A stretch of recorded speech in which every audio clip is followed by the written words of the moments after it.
Oh, we got to wait. We really got to wait. The settings have changed.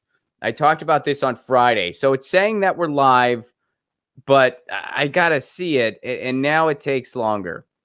It takes longer now. There it is. There it is. It is birthed. It is here. All right, we're doing it. Okay, good. We're doing it. We got it. All right. Now I feel good. What's up, everybody? Good afternoon. Good evening. Good morning. If you're in my time zone, I do my time zone third. That's the kind of guy I am. Good morning. Good future. If you're in the future, are you in Australia? Are we hanging in there? Did we get another day? That's good. I hope the future's awesome. I hope you are staying safe. I hope you are staying well. I hope all your dreams have come true. And happy Monday, Music Monday. You know the drill. First of all, shout out to everyone who makes this show possible. Our friends over at ZT.com, ZHITEA.com. Their tea kind of rules. And you can get their tea wholesale because of the pandemic. You guys know the raspberry pecan is one of my favorites. I'm also really into this Chinese white tea. And I had some oolong yesterday, some of their Chinese oolong. It was absolutely fantastic. It was like a perfect cup of tea. So ZT.com, ZHITEA.com. Triageoil.com, TRIAGE oil.com. They make pain oil that you put on your muscles. You can rub it on your joints. I use it on my neck a lot. In fact, I need to use a little bit more on my neck. I haven't used some in a couple days, and I feel it in my neck now. This pain oil works wonders for your joints. It has done more for my neck than anything ever has. You guys know I had a car accident in 2013. My neck has never been the same since. It will probably never quite be the same for the rest of my freaking life. But this oil works wonders for it. Triageoil.com. Finally, rarenaturalscbd.com. Do you like to take some CBD oil? Do you like to put it in your drink or have a drop right under your tongue? It helps reduce anxiety, which these are really anxious times, folks. I've been using this a lot, to tell you the truth. It also is great after an intense workout. It relaxes your muscles. For some people, it helps them sleep. It reduces stress. rarenaturalscbd.com for all natural CBD oil. Here's the best part. Use the promo code Lucy at checkout, Lucy Lucy at checkout, and get 30% off your order. Great way to stock up on your CBD oil. All right, without further ado, I'm going to bring in my guest today. This guy is a friend of the show. He's been on the show in the past. He has run for office before, but right now he's an organizer with the Party of Socialism and Liberation, and they just had a big protest over the weekend. We're going to talk about that and what's that is all about, as well as go through some news of the day. Please welcome back to the show, Rodolfo Cortes. Rodolfo, what's up? Hey, Ron. Well, I'm glad to be here. Thanks for having me. Thanks for coming back, man. Let me take a quick drink of water. I was drying out there. You know, you got to hydrate these days, especially in Southern California, the place you and I both call home. What was that? Yeah, the fires just keep on going. So I know. How close are you? Are you close? Thankfully, I'm not that close to the fires, but of course, you know, so many other community members are being affected. And you're pretty close, aren't you? I'm pretty close. Yeah, I'm pretty close. I mean, there were a couple days. We were on the list of potential evacuations because I live in Pasadena. We were on the list. And there were a couple days where it was, you know, you really tried to not go outside. I mean, you could smell it everywhere. And, you know, I kind of had the air purifier going the best I could. And I was just sort of huddled in as much as I could be. And so, yeah. And I guess it might get bad again. We'll see. I mean, I know they have it a little more contained, but it's still kind of wild out there. Mm-hmm. So I want to get into a lot of the stuff that you're up to, and that's going to be most of our conversation today. But first, a little bit of breaking news. So this happened, or it is happening. The Department of Justice designates New York City as an anarchist jurisdiction. Now, Rodolfo, I got to be honest with you, buddy. When I first saw this, I actually got excited because I thought anarchist jurisdiction meant they were just going to try mutualist anarchy in all these places and open up public banks. That's what I thought it meant. And I got really excited. I was like, I guess I got to move somewhere where this is going on. But it turns out, bad news, that's not what this means. Spoiler alert. Here's what it really means. Let's go to the article here. The Justice Department designated New York City, Portland, and Seattle as anarchist jurisdictions under guidelines issued by President Trump earlier this month. What does that mean? Trump's September 2nd memo directs federal agencies to minimize funding for designated cities. Federal grants account for billions of dollars in New York City's annual budget, and the city has threatened to sue over any move to defund it. So New York City is one of 3 places that, quote, have permitted violence and destruction of property to persist and have refused to undertake reasonable measures to counteract criminal activities, leading to its designation as an anarchist jurisdiction, the Justice Department said on Monday. So they're going to try to take money away from all these places. That's essentially what they're trying to do. Wow. Yeah. We've grown to expect a lot of horrors, obviously, from the Trump administration. But, this, and we should, of course, mention that, of course, the other so-called opposition party is also implicated here, right? Because, of course, the Democratic Party is the one that funds all of his departments that mete out all this terror against the people. So this is happening, it seems, because clearly they can tell that the population is not okay with what has been going on with police brutality. So this is really them trying to harass us and make us submit into oblivion so that we don't call them out for the horror of violations of human rights that they're clearly engaging in, even anti-constitutional engagement. So. Well, it's just amazing. You bring up how this is a bipartisan effort. Donald Trump, it's like he just learned the word anarchist 2 weeks ago. Like he learned the word anarchist and he loves using it now. Everybody who has a problem with him is an anarchist. Everybody who's protesting for human rights is an anarchist, quote unquote. Who were anarchists really? Well, you and I both know anarchists were all the people writing years ago and warning of ever creating something like Wall Street. That's what anarchists actually are. They warned against ever creating something like Wall Street, among other things. And there's many different variations of anarchy. I always say, Rodolfo, anarchy is a lot like ice cream. You're bound to find a flavor you like. But it's true. Yeah. That's a very niche joke. That's a very niche joke. It's not for everybody, but it is true. But so going on your point that you brought up about how, Democrats are very complicit in this too, and they're helping. Democrats had an opportunity from a messaging standpoint when you see mass historic unrest of almost unseen proportions in this country, at least in contemporary American society, huge amounts. Instead of really siding with the people and being a little bit better than everybody I don't like is an anarchist, even though I don't even know what that means, what did Democrats do? They parroted it. They said the same stuff. Joe Biden said the same stuff. Nancy Pelosi said similar stuff. They're like, oh, yeah, the looters and anarchists, we're not for that.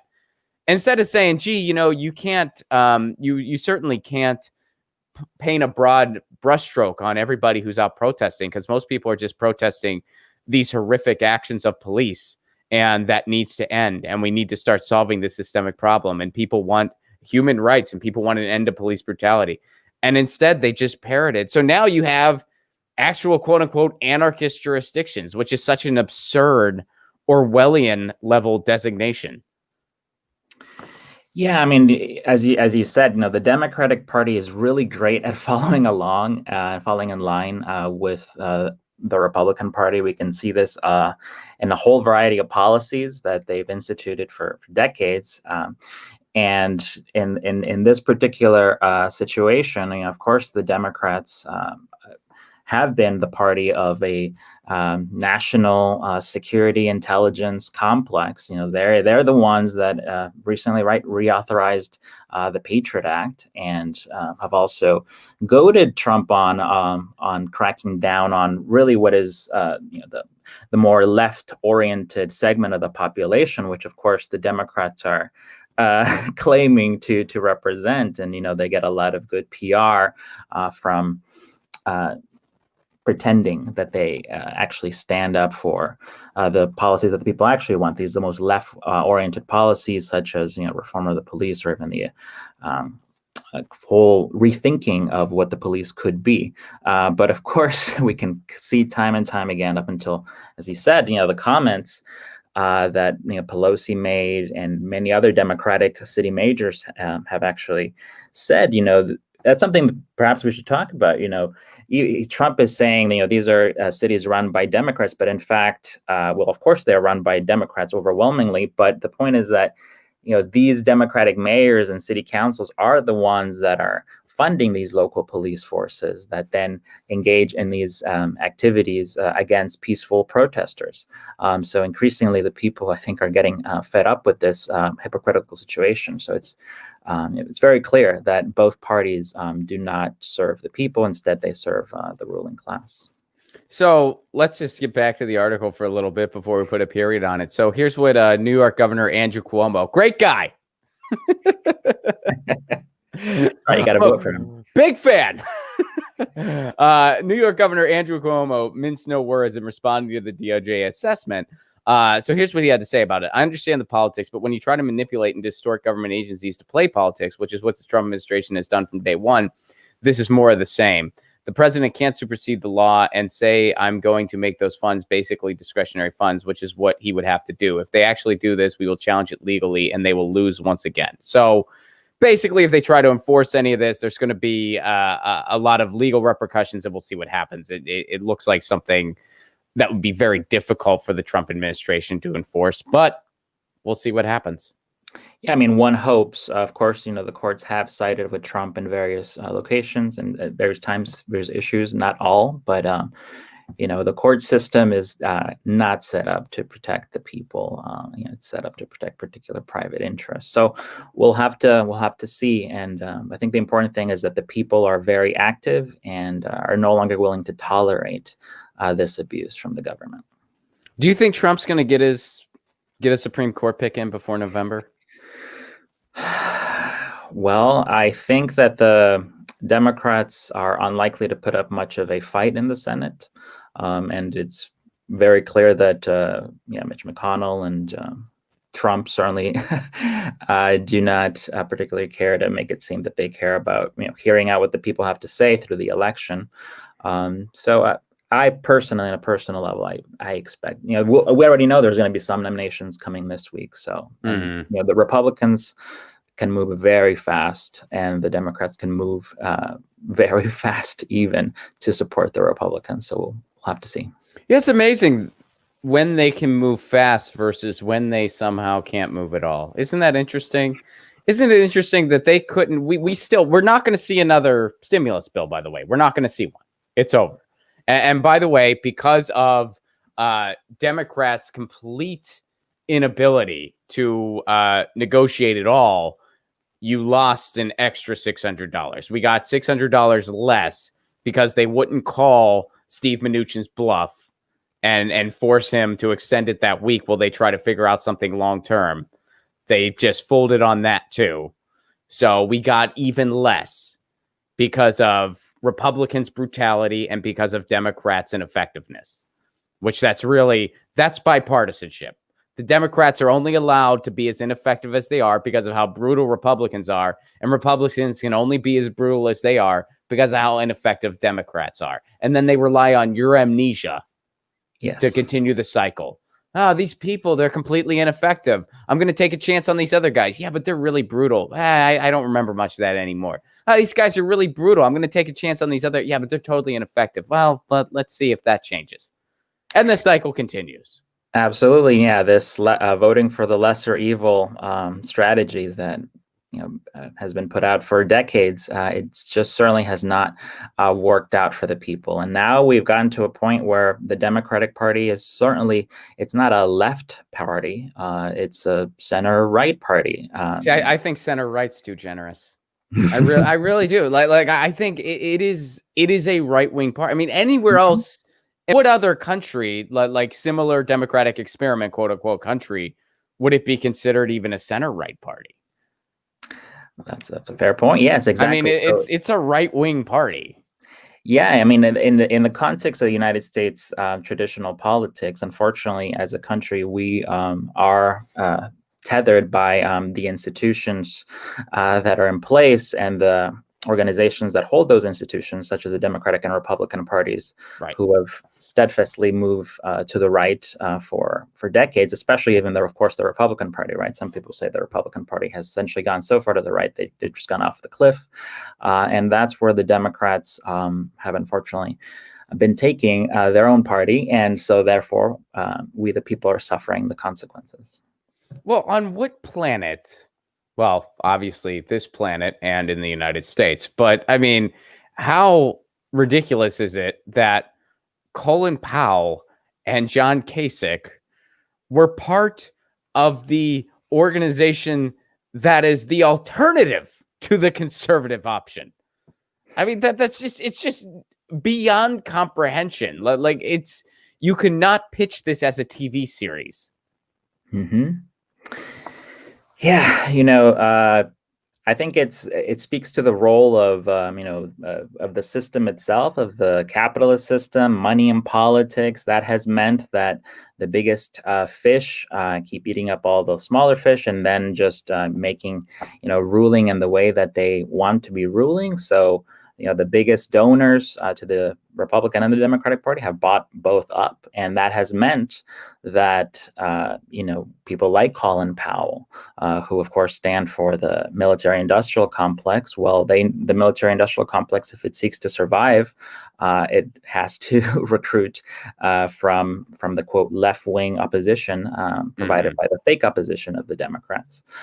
So yeah, it's a really toxic, unfortunate situation that we've now entered, where clearly both parties represent toxic options for the people.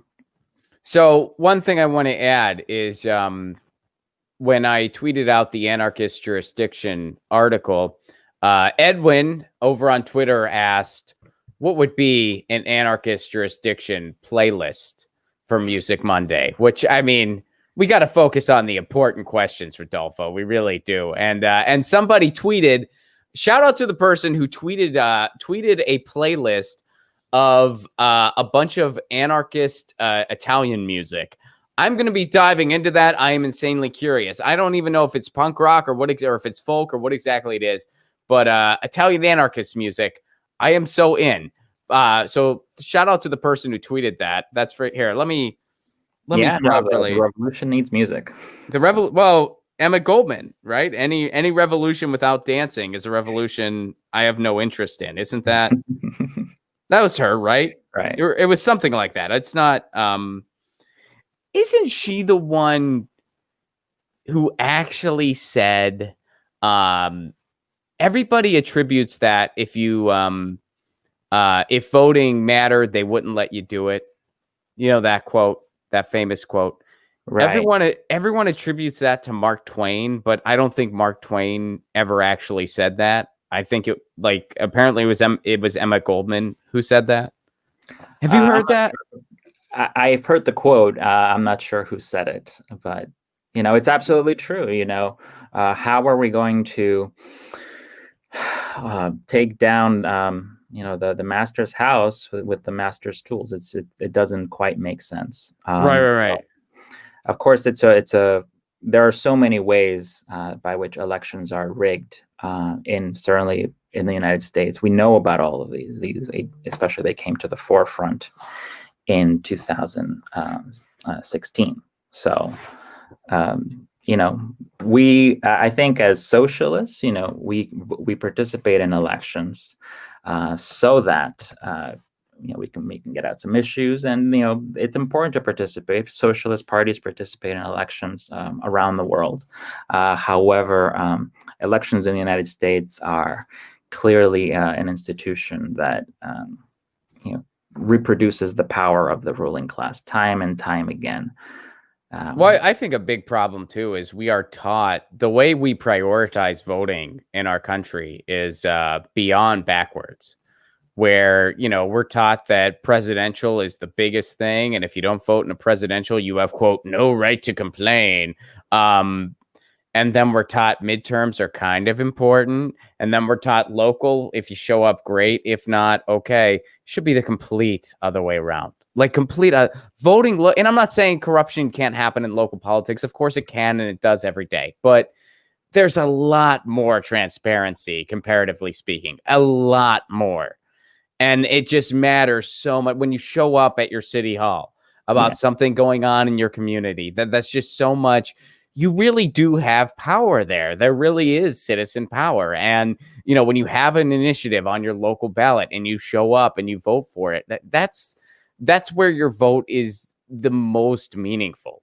Absolutely. I mean, at the local level, a lot of people are going, exactly as I mentioned, going to city councils because they feel they can make a true impact there. And I think that that's more likely to make an impact in the in the short term, because we can clearly see, like, say in the convention that's being organized by the Democratic Party for Biden, their team, they've clearly been focusing on, thinking, anticipating about how Trump could respond to whatever it is that they say, instead of focusing on a real program that could meet the urgent needs of the people.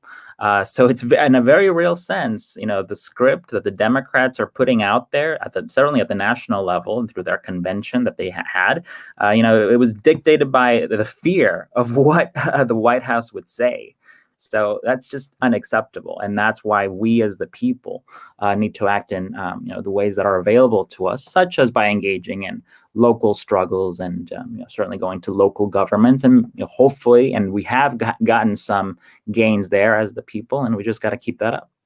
So since we brought up local, let's go to what happened over the weekend. I want to talk to you about that. Oh, and real quick, the person who gave me the playlist, VM Miller over on Twitter, thank you for that Anarchist Italian music playlist. It is 1 hour of Italian anarchist music. I have no idea what to expect from this. I'm so stoked, though, and I'm going to be listening to it. So thank you for that.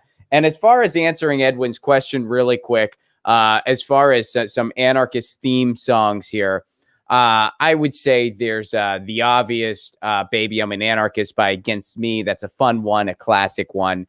There is, of course, I'm a Better Anarchist Than You by David Rovics, or anything from David's catalog in general, I recommend. And then, of course, I recommend the rapper POS and everyone in the Doomtree Collective. So there's a few recommendations to answer your question, Edwin, for a quick Music Monday aside. But Rodolfo, do you have anything? I don't know if you're a music guy or not. I have no idea. You might have like 25 things up your sleeve you're waiting to throw down. I don't know.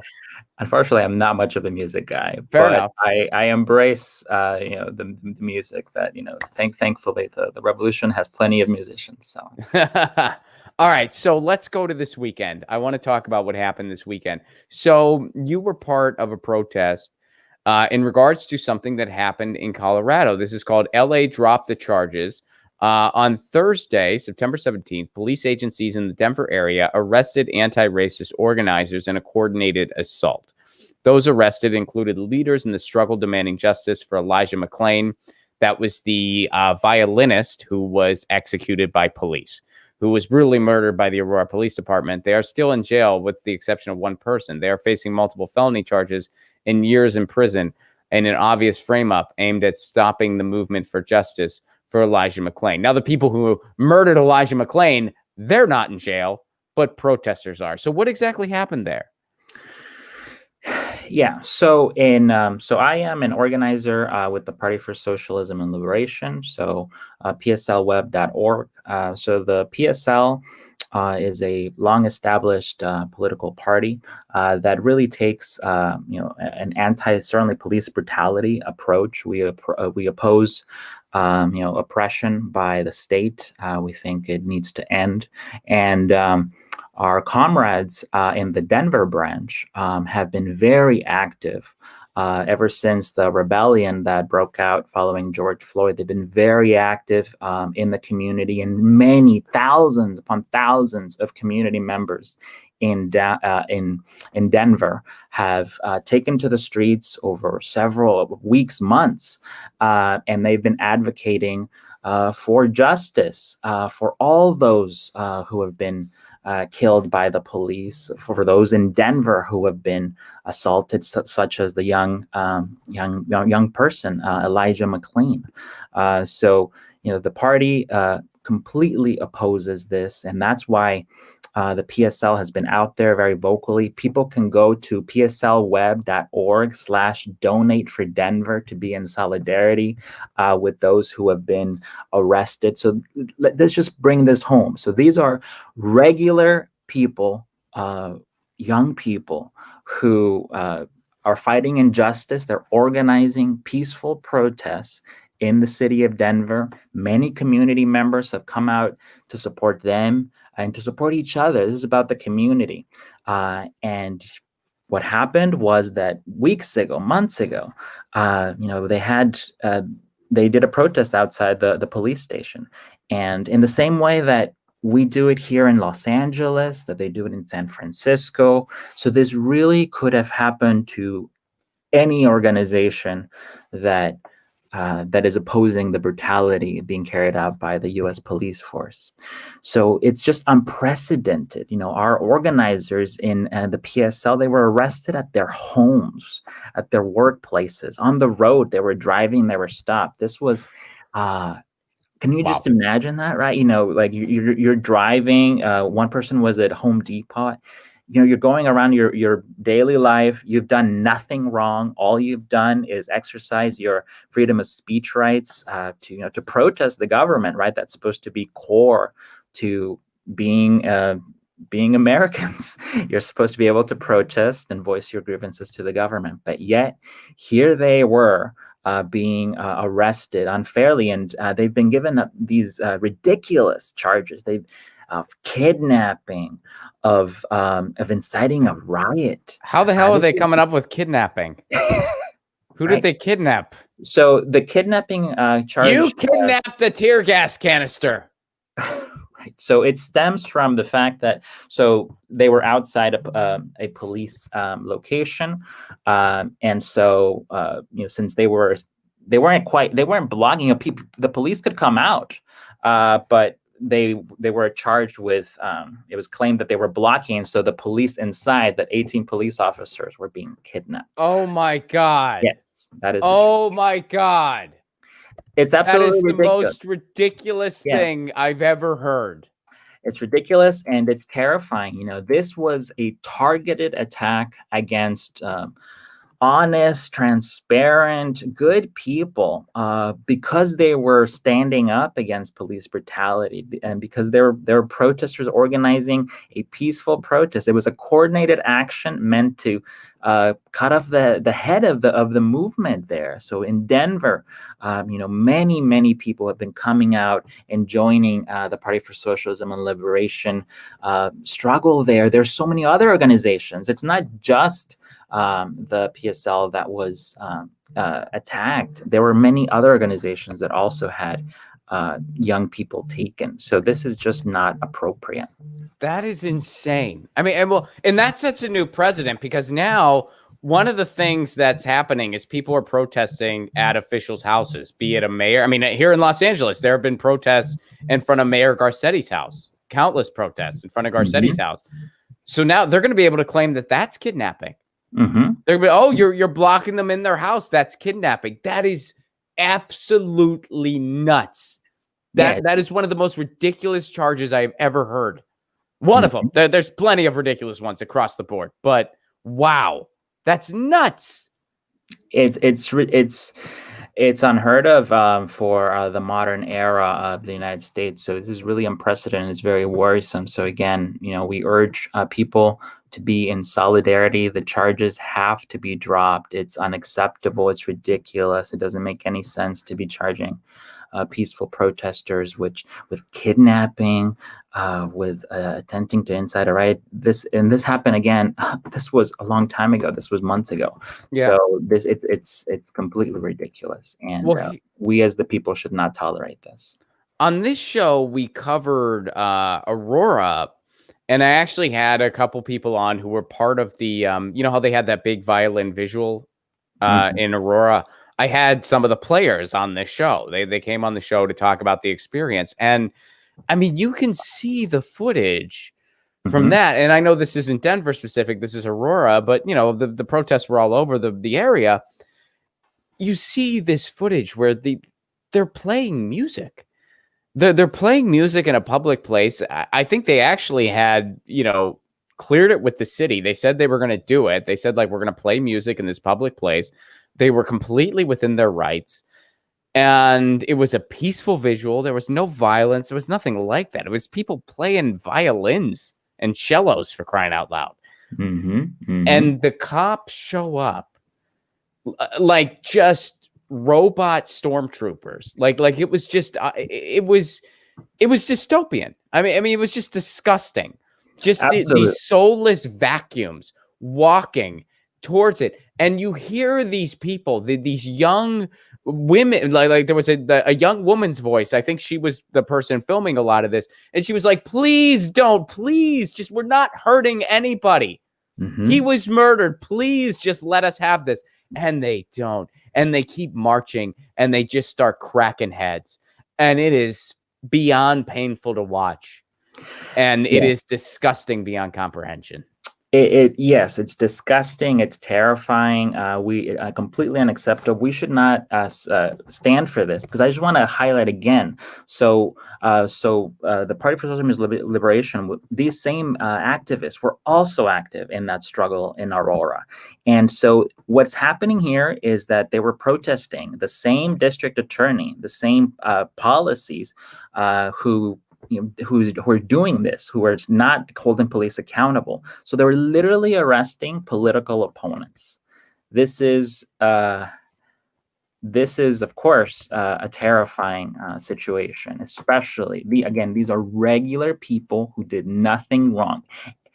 A person from the street, our community members could choose to participate in a protest. And if they had done it in this protest, it's possible that this would have happened to them.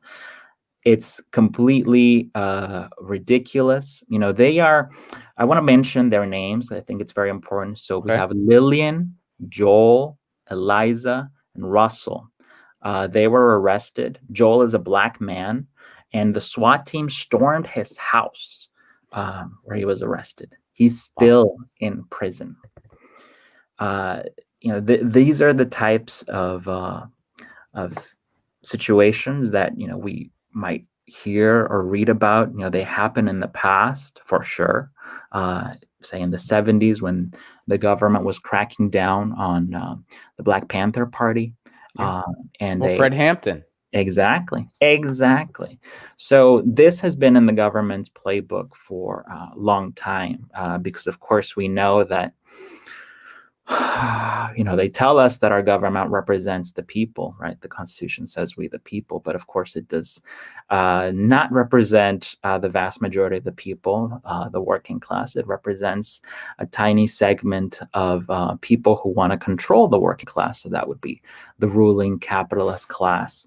And that class is invested in making sure that we, the workers, we, the people, are live in constant fear for our lives, so that we don't speak out against the injustices that we see. So when they see something like the rebellion that has been going on all around the country, but especially so in Denver, that's terrifying to them. It's a challenge on their power, and they don't want to lose that power. That would, they would lose profits, they would lose power, they would lose control.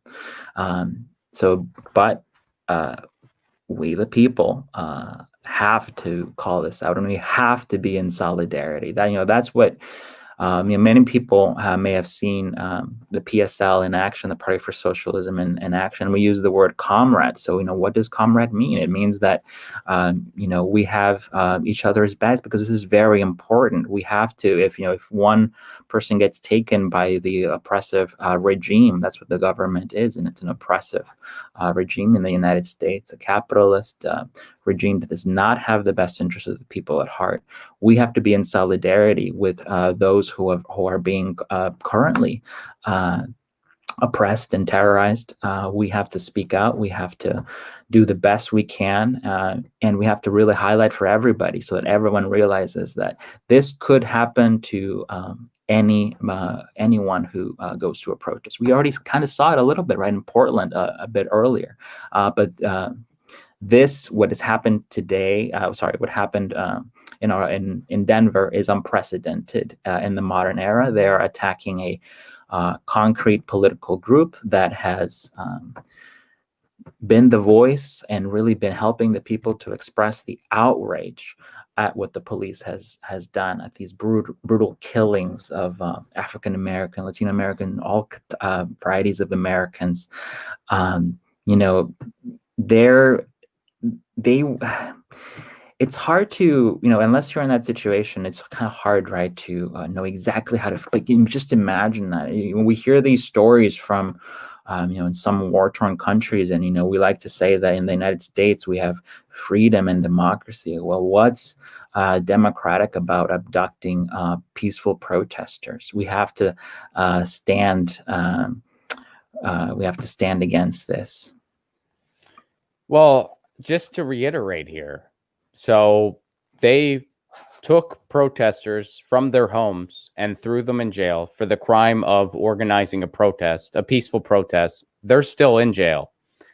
So this whole, we're getting close to fascism, we're here.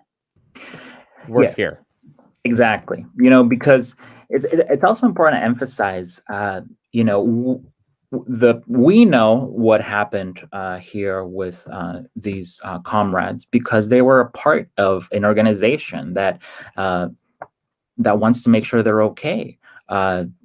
If they hadn't been in the PSL, it's possible that if they had just been people who maybe stood up against the police brutality, against the local government or the district attorney, they could have just been abducted and maybe no one would have ever found out. By contrast, since these individuals are comrades in the Party for Socialism and Liberation, we immediately found out about their arrests, and we mobilized in all 50 states to free them. We sent comrades from out of state, from people from different states, different locations where they're engaged in their own struggle. We went in solidarity with the comrades in Denver who are the victims of state terror. We held march rallies, mass rallies. Only 2 days after the arrest, thousands of people have attended these actions. So that speaks to the power of being a part of a strong organization.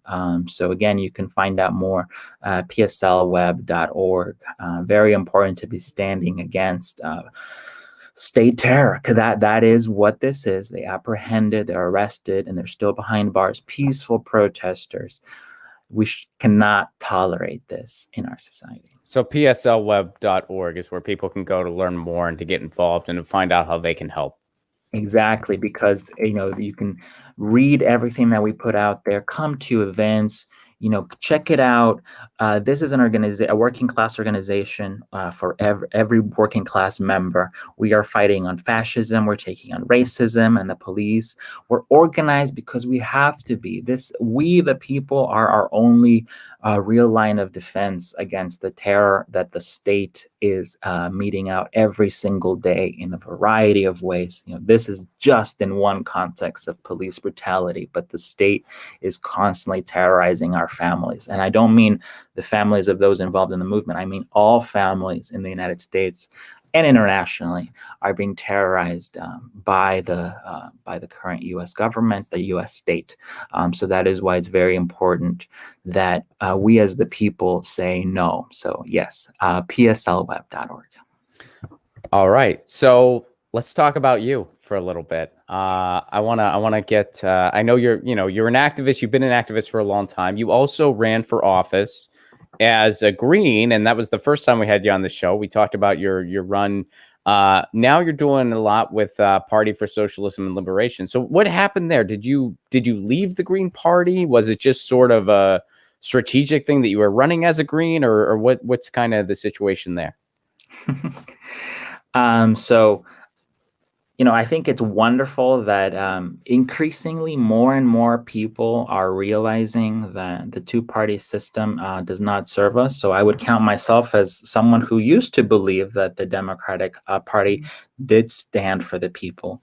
I was, I waved an Al Gore a little flag when I was a kid. I was very invested. I was always a very political person, but I thought that the Democrats were. How young were you when you started getting into politics?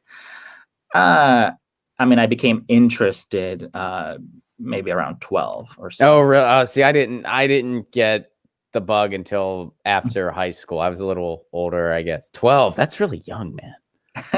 That's Well, I think, I mean, I don't want to speak too much about myself, but, like say in my personal experience, I was personally affected by NAFTA, which of course was the treaty, trade treaty with Mexico and Canada, the United States forced, and it personally affected my family. So I think that as a result of kind of learning a little tiny bit about that, I saw that there's these structural forces that affect families, that affect everyday functioning of families, not just in the United States, but in Mexico, where I was born, and I had to we emigrated partly because of the economic results of NAFTA. So it had a change in my life. So I think it's so that's why I came to the realization that it's important to be thinking about how the structure impacts our daily lives. So many people just focus on going to school or doing their work, and that's all fine. We should be doing these kind of activities, but we should also be aware of what's happening in our society with our government, what our government is doing. So I was very convinced that the Democrats were a people party. During the Obama years, it became very clear that they weren't. He had so many questionable policies, completely horrific policies, really, like his drone policy, all of the wars he started, his transfer of wealth upwards. The people were expecting a bailout. They got nothing, next to nothing. People lost their homes. It was bad. So clearly the Democratic Party was not good for the people during the Obama administration. Then, very briefly, I was, of course, all about Bernie. I thought we could change the Democratic Party from the inside. In 2016, I was heartbroken that Bernie endorsed Hillary Clinton instead of doing his own party or joining another party. The other parties, I believe the Green Party, at least Jill Stein suggested, she did. Let's discuss possibilities. And I thought that was a real important thing. You look around the world, oftentimes real change for the people comes from new parties. And that's just very clear. You could look at history, you could look around the world, you don't have to look very far. Look in Mexico, we have a new party, the Morena party, with Andrés Manuel López Obrador. They were formed very quickly, and they got it together because they had a great leader in Andrés Manuel, who had experience, had charisma. The people really believed his message, and they defeated the political establishment. All of the other parties who have ruled Mexico for so long, of course, those are the extremely corporate parties. So Morena is a people-oriented party, and I wish that Bernie Sanders had done that. He didn't, though. I did at that point, like many others, especially I think younger people. I did support Jill Stein, and I did run for the U.S. Congress as a Green. I think the Green Party has done a wonderful job at, say, things like maintaining ballot access all around the country. I think it's wonderful that they're standing up, and they've been standing up for a long time. I decided to join the Party for Socialism and Liberation because I think that the party does a wonderful job at being out there when the struggle is really hitting the streets. Like in this situation with the police brutality, the rebellion that happened in March and is ongoing. Look around. The Democratic Party do a bunch of this. Of course, the Green Party was in solidarity, and many Green Party members are there in solidarity and organizing actions. But I really appreciate the fact that we in the PSL are we're in all states, we're in many cities, and people can check out pslweb.org and see what we stand for, and they can hopefully find. There's so many things to read on pslweb.org. Check it out. It's very important to get ourselves understanding what has been going on in our society. And pslweb.org is, again, click around on links. You'll find something that is interesting to you, whether you're a teacher, whether you're a dentist, a carpenter. This is the Party for Social Liberation is a party for working class people of all walks of life. There's nurses, there's professors, there are bricklayers. Everybody who's a working class person and wants a positive future can go to pslweb.org and join in. So you're supporting Gloria La Riva for president? Yes. Yeah. So where all will she? I know she'll be on the ballot in California. Where else will she be on the ballot? Is it all 50 or?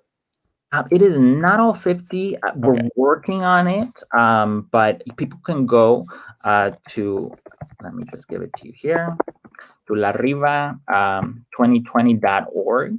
Currently, yes. So currently, Gloria La Riva is on the ballot in 15 states. So people can go on the site to see exactly which states those are.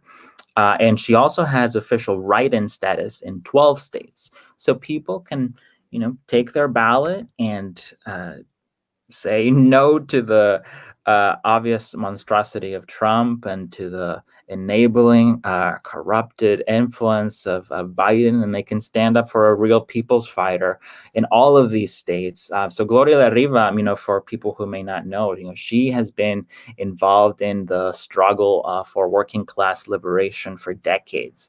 You can click on, on her website about Gloria, meet the candidates, and you can see the photographs of her over the years, everything she's organized with. She's been fighting in the anti-war movement, anti-imperialist movement, in the union movement, better, working conditions for all, for women, for children. So check it out. She has a wonderful biography there. And of course, you can read all about the program that she's supporting.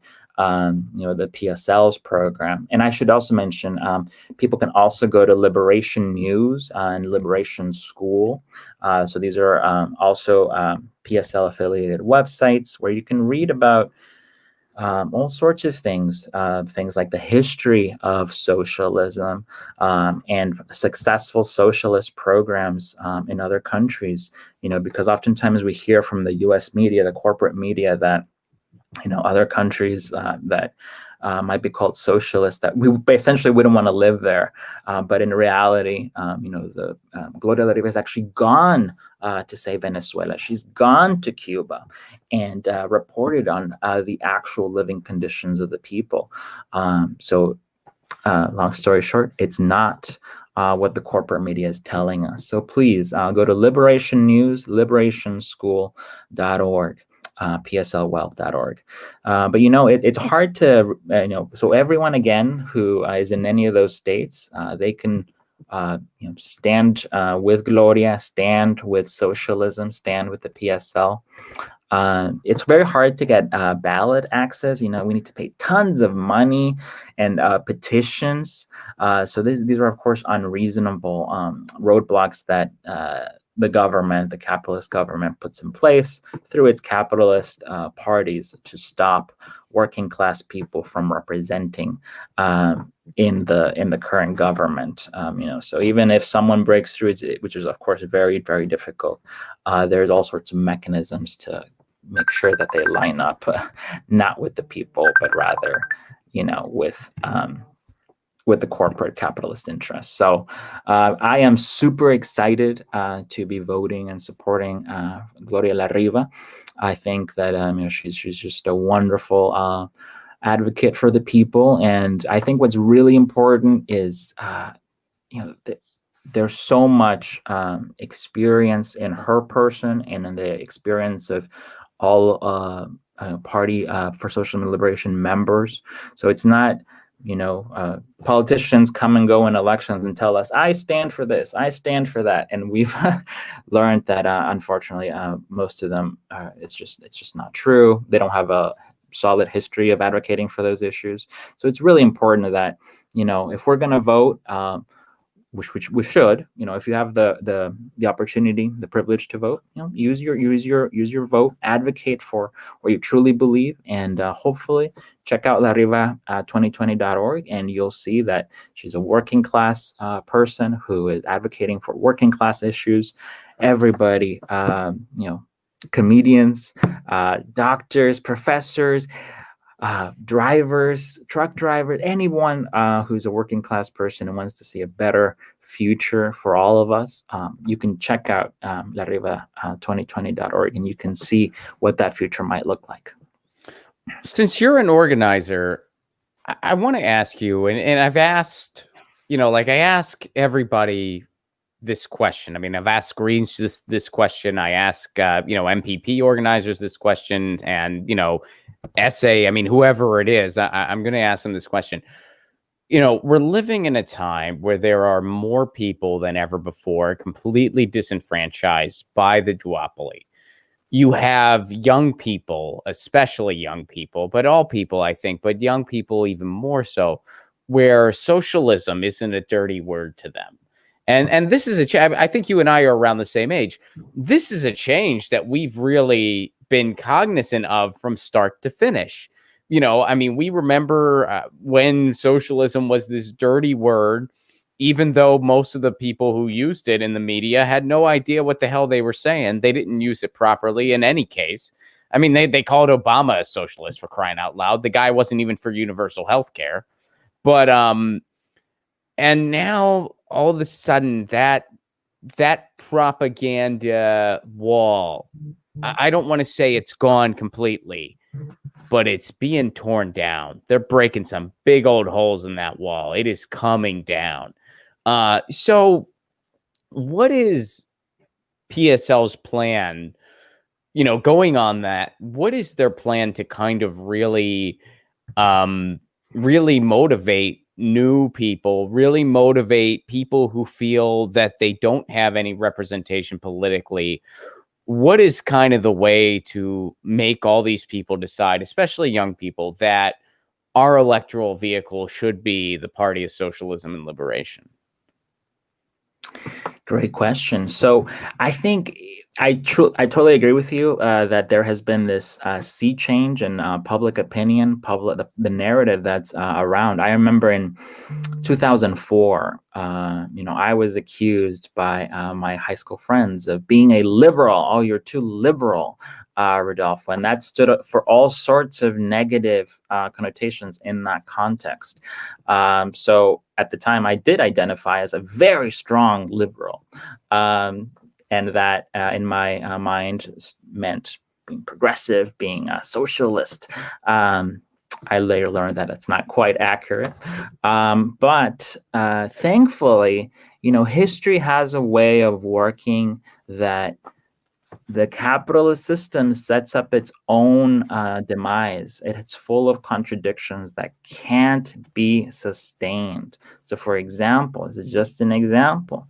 How are you going to be supporting the gross, accumulation of wealth at the very top, and then expecting the workers, say, especially the young people, to be able to afford to live in that system that has been set up to extract even more money, wealth, resources from them? It just doesn't make sense. Capitalism sets up its own destruction when it pits people against each other and make sure that some people are the ones that get the bulk of the benefit. It doesn't work out. It's not a stable system as some people might say. And it's done the same freaking thing every time it's tried. It's so unbelievable. I saw, do you know the School of Life on YouTube? Have you ever heard of them? Yes. They do some kind of, it's like basic crash introductory courses to like whatever you would want to know about. And some of their stuff, like, it's interesting, but it's mostly, a lot of it is fairly just sort of, objective. They're not really trying to have any type of bias one way or another, which is that's fine. It's a good way to get introduced to stuff, whatever. And they're one on capitalism, where they just basically say, so whenever capitalism's been tried, it's just created this gross amount of inequality over time. And then, something bails it out, and then it does the same thing all over again. And then, like, the big question is, can we somehow do this ethically at one point? And the answer is no, you can't. Like, what do you? No, you can't. How many more times do you have to try? This is what it's set up to do. You want to strip capitalism down to its barest essence. Private ownership, accumulation of wealth above all else, and the people who make the money, guess what? They get to make the rules. What do you think is going to happen 100% of the time? I mean, it's not that complicated.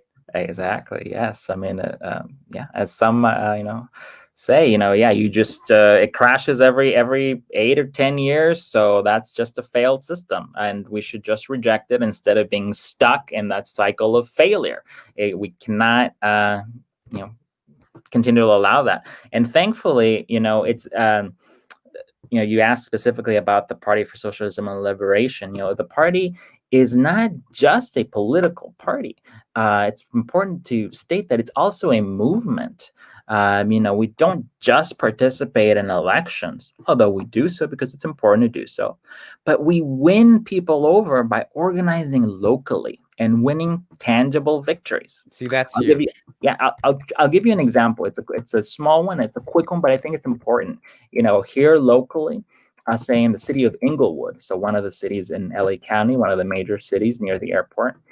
So we launched a 27-day campaign to stop the complete closure of the last predominantly Black school. So, they were trying to shut down this school for low-income children. And we won. And the school will remain open. So we're doing these kind of things all over the county. And we're going to, we keep doing this, and we keep growing and growing because we want to show people that we are there to engage in solidarity with what's going on in their community, because we understand that, there is nobody who is like born a socialist.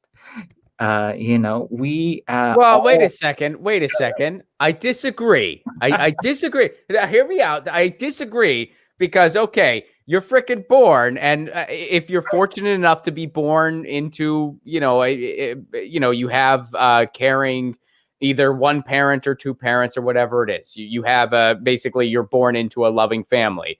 I would say you are technically born a socialist. You don't have to go get a job for a long freaking time. You have there's a system in place where resources get redistributed according to the need and according to where you're at. So you're a child, you're not ready to have a job yet. So your gig is you go to school and you're getting ready to contribute to the greater good, which is society. Well, who helps you get ready to contribute to the greater good? Well, your parents, or parent, whatever your nuclear situation is, and they, provide for you. They give you food, they give you clothes, they support you, and then you do your thing, and then you get ready to contribute to the greater good. But so I would say you're actually technically born a socialist. The family nucleus is actually socialism. Oh, and guess what, guys? It works. You ever notice that? It frickin' works. It truly does. You're right on the ball there. I mean, human families, we all want to care for each other. We want to be living in a peaceful, harmonious, loving community. And one of the things that people can read about on liberationschool.org is, humanity didn't always it wasn't always this way, right? We weren't always constantly living under the fear of not being able to make the rent or not having enough to send our kids to college. These are constructions of the last few hundred years. And say in the case of the housing situation, we used to live in villages. Everybody had a housing situation. There was no such thing as homelessness. The villages, they kept each other. They looked out for each other. However, over the last few hundred years, we did have a system that arose called capitalism. It's an economic, political system that prioritizes just profiting with this with things called money, coins, tokens. Well, and just rent. Yes. When you trace this stuff back, it's essentially some random rich guy just said, "Screw you! This is mine. This land, it's mine." And you can grow your crops here, but this is mine. Yeah. So you have to give me part of it. And what did this person do at the end of the day? They just said it was frickin' theirs. And that's what gave them that right, besides nothing. Nothing gave them that right. And that's the system we live under. It's completely ridiculous. And this is why, and you know, I will say this publicly so that I can make sure that if anyone ever tries to recruit me to run for office, I can guarantee a loss. Private property should be abolished. We shouldn't have it. It is such a ridiculous concept. There's absolutely no reason for it. Ron, when you say that, do you mean people don't have homes? Of course, that's not what I mean. Of course, you have a home and it's yours, but it's not your property forever. It's something that you're in possession of in the time, and housing is a human right, and we all pay into the collective to upkeep all of our housing. That's how it frickin' works. The idea of private property as we know it is complete bullshit. And it started with some random people saying, hey, this shit's mine because I said so.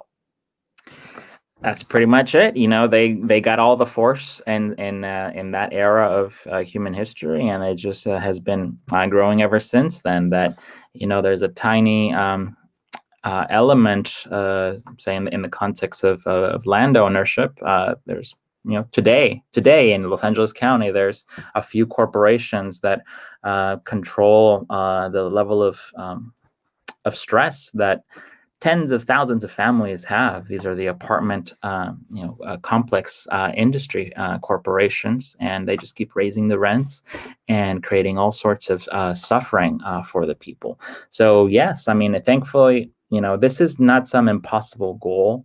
You know, if people are in line with what you just articulated, Ron, and I think a lot of people are, they do see, what does housing as a human right mean? It means that it's decommodified. We treat it as a constitutional right.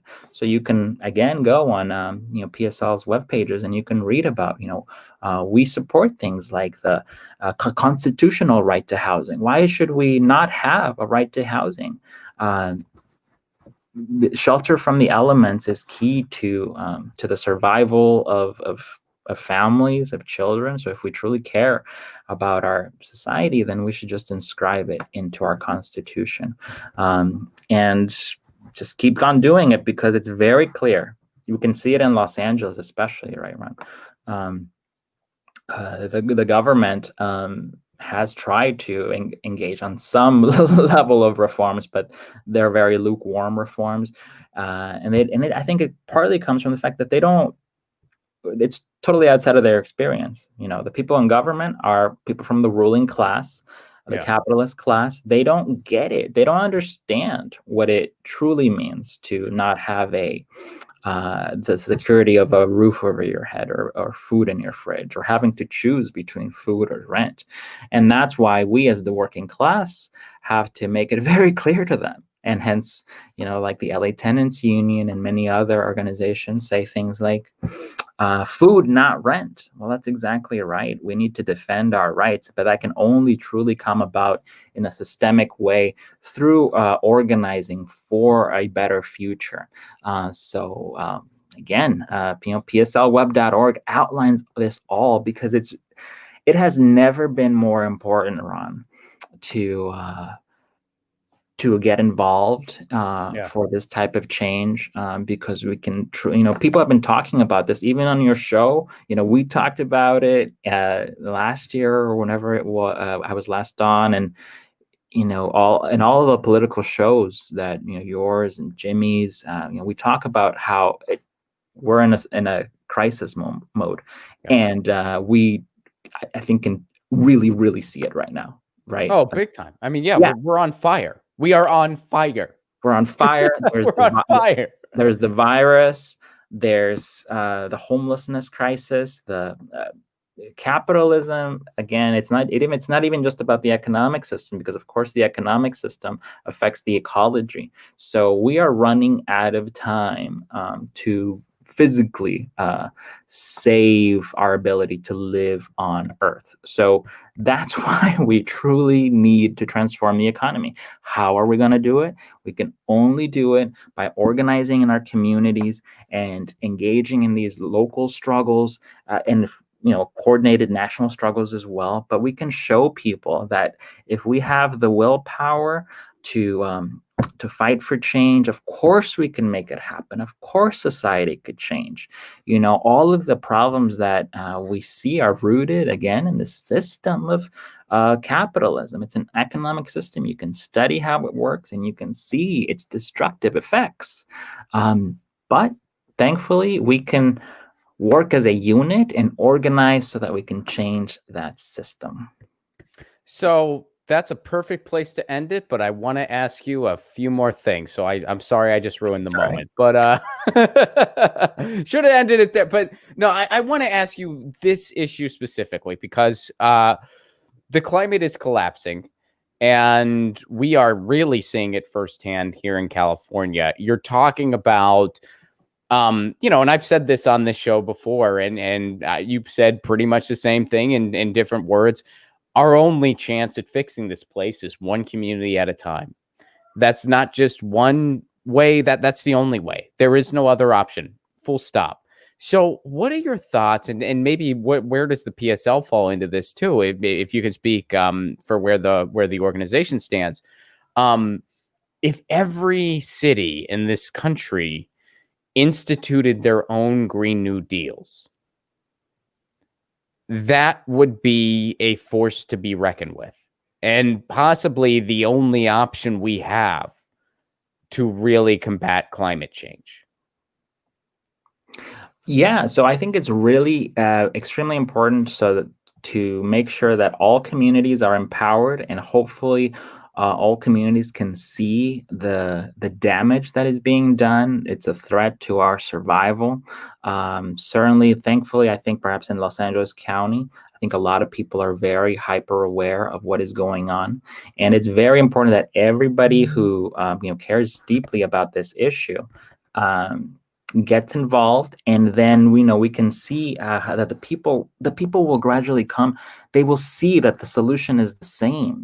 That in the same way that capitalism has harmed our society and our planet so badly, socialism can fix that. So the way that we can do that is by making sure that communities are organized to build up a larger structure. We need, say that, I'll give you an example in terms of food. We need food. Los Angeles, the urban Los Angeles is not set up to grow food.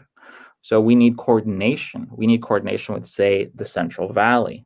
So that needs to be coordinated. How can it be coordinated? It needs to be coordinated through a planned system of the economy. So the people can, through their governmental means, they can say, okay, we're going to plan the water to go this way. We're going to plan for the soil to be fertilized in this particular way. This area, we're going to plant avocados. Over here, we're going to do whatever it might be, lettuce, rice. A big part of the problem, the reason why capitalism has harmed the environment is because it's completely unplanned. Completely, people can decide to grow this here, that over there, and that ends up harming the environment in the long run. We can see that with, say, the almond farmers in the Central Valley. That has it's created a disaster for the water supplies, and that's all because people with the almond industry wants to get a bunch of water, and that has a lot of consequences, unintended consequences sometimes for the environment. Like it has an impact on the salmon population. So all of these things are related, and capitalism just divides and conquers the environment in order to extract its value to sell to the people, destroying both the environment and the people in the process. So what the Party for Socialism and Liberation really advocates for is we need planned economies. That means that we as the people decide, okay, what is it that we want? And so then, we demand that the government do that. So socialism is a government of workers, of ordinary people. You can go to, for example, there's an article on the PSL web.org, who we are and what we stand for. So you can go ahead and read about what elections in under a socialist government could look like. Things like, people could be immediately recalled. If we're not satisfied with a politician, they shouldn't be there for years as they currently are under the current system, the capitalist bourgeois electoral system, which of course is meant to keep people there so that the regular, to keep the representatives there so that the people cannot actually take them out in any kind of easy way. So you can read about the PSL's proposed changes for the electoral system, certainly on the website. But I truly, and I many socialists argue we do need the planned economy, because how are we going to solve something as major as carbon dioxide in the atmosphere? The climate collapse that is occurring. We can obviously everyone can do the individual choices, but individual choices are not going to get us very far. And if, say, Los Angeles County as a whole does something, well, we also need Kern County to coordinate with us. And we need, Maricopa County to also be cooperating. So we all need to cooperate if we're going to be successful. So for that cooperation to happen, we need dialogue, communication, we need coordination, organization. So that's the approach that, again, people can read about on the PSL website. Socialism is an economic system, and it can be held together by a people's government that truly represents the interests of the people, listens to the people, is recallable by the people, as you can see on the proposals online. So I totally get where you're coming from, John, about, of course, every community should do everything in its power to do to carry out action to combat climate change, to get us back to a livable, sustainable planet. Of course, every community should do that. It's just the case that, we have to collaborate to make sure that communities are doing that. Because, say, if only LA County does it, of course, not only LA County would do it, but, we need help. We need cooperation. Everyone needs to collaborate, and we need to understand that, it's all linked together. It's fundamentally, it's just all linked together. What happens in the Central Valley, whatever struggle is going on over there, say, again, I already mentioned they've had a lot of struggles with the water system. Well, guess where that water ultimately ends up? Right, it's LA County. So we need water. We need to collaborate to make sure that we're having a sustainable system for the communities in the Central Valley and in the Delta region. So all of this is linked together, and it's linked together through the currently the system of the economic system of capitalism. We in the PSL strongly believe we need to replace that economic system with socialism. And if maybe I could just, another way to say it, that I try to say it in a simple way, is, capitalism, analyze that word. What does it mean? And the ism, right? So it's like capital ism. So it's an emphasis on money, on currency, on wealth. Or socialism, socialism. So it's an emphasis on people. What are the needs of the people? Clearly, we have basic needs, physiological needs, and we have social needs. So under a socialist government system, the people would rule, and the people would get the benefits that the people want, but they're being kept from those benefits by the pro-capitalist current government. Yeah, I do a short series that you might have seen it on my YouTube channel, but I do a series of short videos where I break stuff down in like 2 minutes or approximately 2 minutes, sometimes less. And I did one for capitalism, and I think the title of the video was "Why Capitalism Sucks," explained in 2 minutes. But I kind of said, where they're like, "Well, can we just center something around humans?" And I was just like, "Well, then you're not dealing with capitalism anymore. The word capital's right in the frickin' word." Right. Exactly. Yeah, no, we just have to say no to it. You and I and so many others, we have been in this system all our lives. We've been taught that we essentially, the system of capitalism, it's a system of suffering. We're constantly striving to suffer less. Well, we should not accept that. We should not accept that. Instead, we should endorse and empower a system where we can enjoy our lives. And that would be socialism. Emphasis on people, social relations, making sure everybody is doing well and being taken care of and expressing themselves in a positive way. So thank you so much for being here, Rodolfo. And again, folks, pslweb.org. Check it out. Rodolfo is an organizer with the Party of Socialism and Liberation. Covered a lot of ground today, and there's still a lot more that we got to cover in the future. I mean, just the concept of planned economies. Like, there's so many different variations of what that really means. And ways that would be rolled out, because it's like, well, are you talking housing? Are you talking environmental resources, the way you bring it up, which that, of course, I think is absolutely necessary too. So anyway, we could have this conversation for like 16 hours, but instead we'll just do another episode where we talk about other issues. Sounds good. All right, buddy. Thanks so much for being here. Again, that website is pslweb.org. Red Pill, thank you so much for the super chat contribution. And just say love and peace from Antifa. Thank you so much, Red Pill. I appreciate that very much. Guys, as you know, Graham Elwood and myself got a show coming up on Friday. That's Friday, September 25th.